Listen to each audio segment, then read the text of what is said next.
내 자식 귀한 줄 알고 평생을 바쳤는데 돌아오는 건 차가운 외면뿐이라며 밤잠 설쳐본 적 있으신가요? 내가 어떻게 키웠는데 나한테 이럴 수 있나 싶어 가슴을 쥐어뜯으며 눈물 흘려본 분들이라면 오늘 이 이야기가 당신의 남은 생을 바꿔줄 인생의 이정표가 될 것입니다. 우리는 왜 사랑하는 사람에게 가장 큰 상처를 받을까요? 그 답은 의외로 간단한 곳에 있었습니다. 법정 스님이 남기신 단 한 문장 속에 담긴 그 지독하고도 명쾌한 진실을 지금부터 들려드리겠습니다. 경기도 변두리의 평범한 아파트에 사는 67의 영순 씨는 오늘도 새벽같이 눈을 떴습니다. 며칠 전부터 달력에 빨간 동그라미를 쳐둔 날입니다. 바로 외아들 부부가 손주들을 데리고 내려오기로 한 날이기 때문입니다. 영순 씨는 며칠 전부터 시장을 몇 번이나 오갔습니다.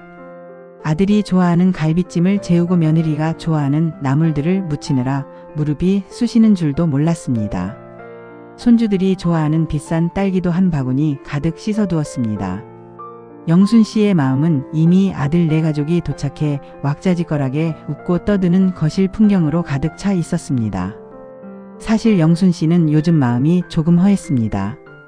남편은 몇 년 전 먼저 세상을 떠났고 하나뿐인 아들은 서울에서 직장 생활하느라 얼굴 보기가 하늘의 별 따기였습니다.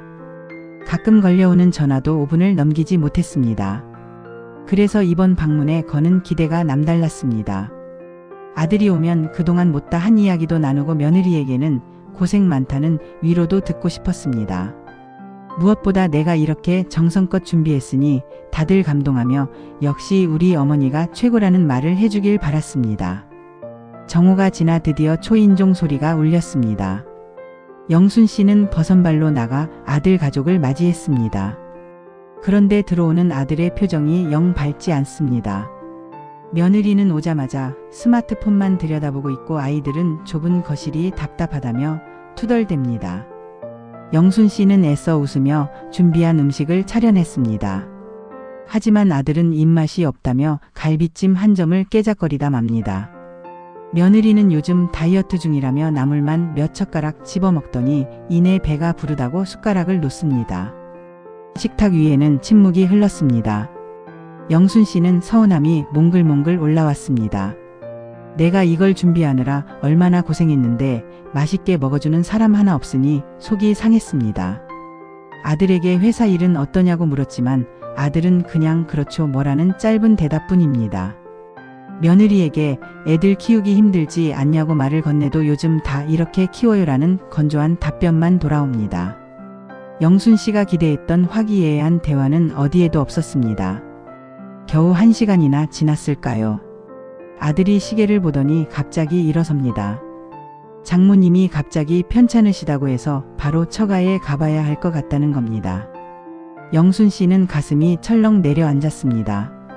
자고 갈 줄 알고 깨끗하게 이부자리까지 펴두었는데 온지 1시간 만에 가겠다니요. 영순 씨는 붙잡고 싶었지만 며느리의 눈치를 보며 그러라고 할 수밖에 없었습니다. 아들 네 가족이 폭풍처럼 빠져나간 거실은 전보다 더 고요하고 쓸쓸해졌습니다.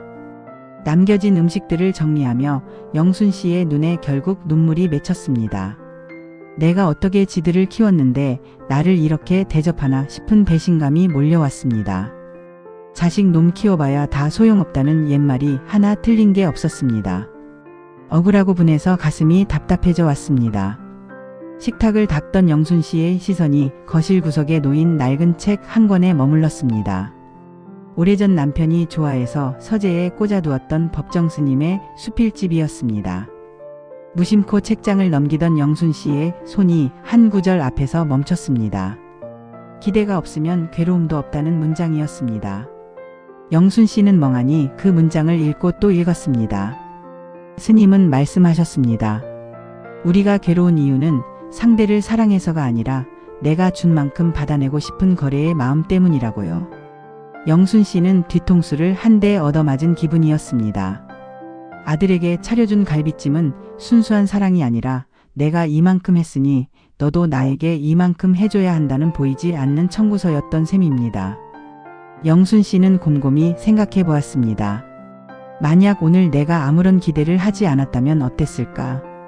아들 얼굴을 잠깐이라도 본 것만으로도 충분히 감사하지 않았을까?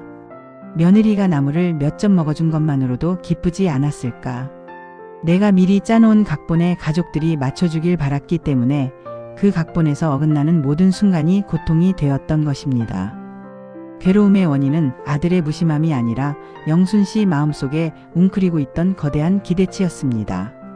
법정 스님은 무소유를 말씀하시며 물건뿐만 아니라 사람에 대한 집착도 놓아야 한다고 강조하셨습니다. 자식조차 내 소유가 아니며 그저 잠시 내 곁을 스쳐 지나가는 인연일 뿐이라는 사실을 영순 씨는 그제야 뼈저리게 느꼈습니다. 내가 낳아 길렀으니 내 마음대로 움직여야 한다는 생각이야말로 가장 큰 소유욕이었다는 것을 깨달았습니다. 영순 씨는 남은 음식들을 차분히 통에 담았습니다. 억울함이 사라진 자리에 이상한 평온함이 찾아왔습니다. 다음 날 아침 영순 씨는 전보다 가벼운 마음으로 산책을 나섰습니다. 공원 벤치에 앉아 지저귀는 새소리를 듣고 떨어지는 낙엽을 바라보았습니다. 어제까지만 해도 쓸쓸하게만 보이던 풍경들이 오늘은 다르게 보였습니다. 누구에게 무엇을 바라는 마음을 내려놓으니 비로소 내 주변의 작은 것들이 눈에 들어오기 시작했습니다. 나를 행복하게 만드는 것은 자식의 효도가 아니라 지금 이 순간 내가 느끼는 바람의 결이고 따뜻한 햇살이라는 것을 알게 되었습니다. 며칠 뒤 아들에게서 문자가 왔습니다. 어머니, 그날 바빠서 인사도 제대로 못 드리고 와서 죄송해요라는 짧은 메시지였습니다. 예전 같으면 고작 문자 한 통이냐며 또 서운해했겠지만 영순 씨는 빙그레 미소를 지었습니다. 응, 바쁜데 오느라 고생 많았다. 밥 잘 챙겨 먹어라라고 답장을 보냈습니다. 아들이 답장을 하든 안 하든 그것은 중요하지 않았습니다. 나는 내 사랑을 전했고 그것으로 충분했기 때문입니다. 영순 씨는 이제 혼자 있는 시간을 즐기기 시작했습니다. 배우고 싶었던 서예를 시작하고 동네 친구들과 가벼운 여행도 계획했습니다. 자식의 연락만 기다리며 핸드폰을 쥐고 살던 시간에서 벗어나 오롯이 나 자신의 삶을 살기로 했습니다. 기대라는 무거운 짐을 내려놓자 영순 씨의 등은 전보다 훨씬 펴졌고 표정은 밝아졌습니다. 사람들은 영순 씨에게 무슨 좋은 일이 있냐고 묻곤 합니다.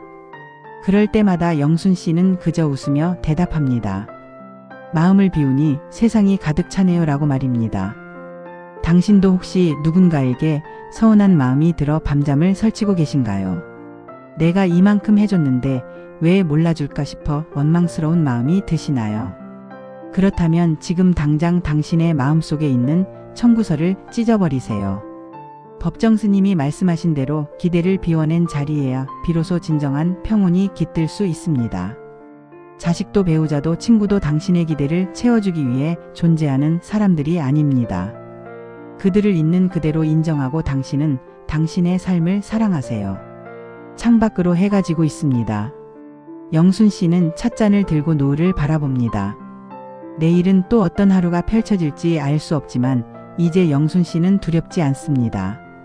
기대가 없으니 실망할 일도 없고 오직 마주하는 모든 순간을 선물처럼 받아들일 준비가 되었기 때문입니다. 비워냄으로써 비로소 자유로워진 영순 씨의 하루는 그렇게 조용히 깊어갑니다. 당신의 마음은 지금 어떤가요? 무엇을 쥐고 있고 또 무엇을 놓지 못하고 있나요?